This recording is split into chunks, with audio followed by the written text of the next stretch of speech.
Hello friends, welcome to குட்டி மாமி life style channel. இன்றைக்கி நான் உங்கள் கூட என்ன ஷேர் பண்ண போகிறேன்னு பார்த்தீங்கன்னா, ஆல்ரெடி உங்கள் எல்லாருக்குமே தெரிஞ்சது தான். நம்ம சேனலில் 100 days வெயிட் லாஸ் சேலஞ்ச் போயிட்டுருக்கு பார்த்தீங்களா, அதோட லாங் வீடியோ தான். இன்றைக்கி டே 35. இன்றைக்கி காலையிலேருந்து நான் என்னோடய வெயிட் லாஸ்க்காண்டி என்ன மாதிரி ஃபுட்டை எடுத்துக்கிட்டேன் அப்படிங்கிறதான் உங்கள் கூட ஷேர் பண்ண போகிறேன். அதுக்கு முன்னாடி ஒரு சின்ன டிப்ஸ் ஒன்று கொடுக்குறேன். என்னென்னு பார்த்தீங்கன்னா, வெயிட் லாஸ் போது நம்ம தண்ணி குடிக்கலான்னு சொன்னோம் பார்த்தீங்களா. எவ்வளோ தண்ணி குடிக்கணும்னு பார்த்தீங்கன்னா, ஒரு நாளைக்கு குறைஞ்சபட்சம் ஒரு 3 லிட்டர் ஆகுது கம்பல்சரி நம்ம தண்ணி குடிச்சே ஆகணும். சரி வாங்க, நம்ம இன்றைக்கி நான் என்னென்னலாம் பண்ணேன் அப்படிங்கிறத பார்க்கலாம்.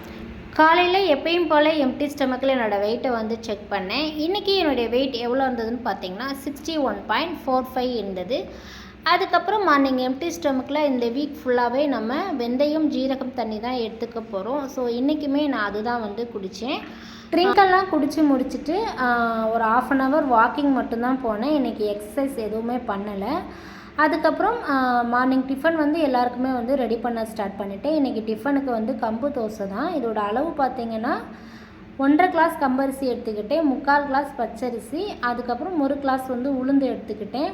கொஞ்சமாக வெந்தயம் மட்டும் சேர்த்துக்கிட்டேன், ஒரு 1/2 ஸ்பூன் மட்டும் வெந்தயம் சேர்த்துக்கிட்டேன். ஒரு 4 மணி நேரம் ஊற வச்சு அரைச்சி எடுத்துக்கிட்டேன். ஓவர் நைட் வச்சுட்டு மார்னிங் டிஃபனுக்கு வந்து செய்ய ஸ்டார்ட் பண்ணிட்டேன். இதுக்கு தொட்டுக்கு என்னென்னு பார்த்தீங்கன்னா, தோசைப்படி பண்ணிடலான்னு ரெடி பண்ண ஆரம்பிச்சிட்டேன். தோசைப்படி வந்து ஒரு பேனில் கொஞ்சமாக எள்ளு கொட்டிட்டு, எள்ளு நல்லா பொரிஞ்சு வரவும் இந்த மாதிரி வெடித்து வரணும். அந்த ஸ்டேஜில் வேறு ஒரு பிளேட்டுக்கு மாற்றிட்டு அதே பாத்திரத்தில் கொஞ்சமாக எண்ணெய் ஊற்றி காஞ்ச மிளகா, அப்புறம் கருப்பு உளுந்து, அதுக்கப்புறம் கருவேப்பிலை, அது கூடவே பார்த்திங்கன்னா வெள்ளைப்பூண்டு பல், அதுக்கப்புறம் பார்த்திங்கன்னா பெருங்காயத்தூள், இது எல்லாமே நல்லா வதங்கினதுக்கப்புறம் ஆற வச்சு மிக்ஸி ஜாரில் போட்டு அரைச்சி எடுத்துக்கிட்டேன். அதுக்கப்புறம் இங்கே பாருங்கள், தோசையும் ரொம்பவே சூப்பராக வந்துருச்சு. அது கூடவே பார்த்திங்கன்னா பொரிகடலை சட்னியுமே ரெடி பண்ணிட்டேன். நானுமே இன்றைக்கி மார்னிங் டிஃபனுக்கு வந்து 2 தோசை, அது கூட பொரிகடலை சட்னி, அப்புறம் நான் சொன்னேன் பார்த்திங்களா தோசைப்படி, அது எடுத்துக்கிட்டேன். அப்புறம் மதியம் லஞ்சுக்கு வந்து லெமன் ரைஸும் அது கூட புடலங்காய் பொரியலும் சாப்பிட்டேன்.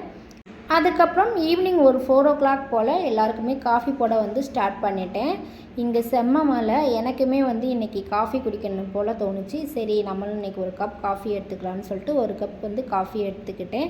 வித்தவுட் சுகர், ப்ரௌன் சுகர் கூட ஆட் பண்ணலை. ஒரு கப் வந்து காஃபி குடித்தேன். அதுக்கப்புறம் பார்த்திங்கன்னா நைட் டின்னர் வந்து ஒரு 6 o'clock போல் எடுத்துக்கிட்டேன். ஒரு சப்பாத்தி, அது கூட பார்த்திங்கன்னா மதியம் பண்ண புடலங்காய் கறி இருந்துச்சு பார்த்திங்களா, அது எடுத்துக்கிட்டேன். அப்புறம் 3 பீஸ் வந்து வெள்ளரிக்காய் எடுத்துக்கிட்டேன். அவ்வளோதான் ஃப்ரெண்ட்ஸ், இன்றைக்கி டே வந்து சக்ஸஸ்ஃபுல்லாக கம்ப்ளீட் பண்ணியாச்சு. இனி நாளைக்கு டே 35ல் பார்க்கலாம்.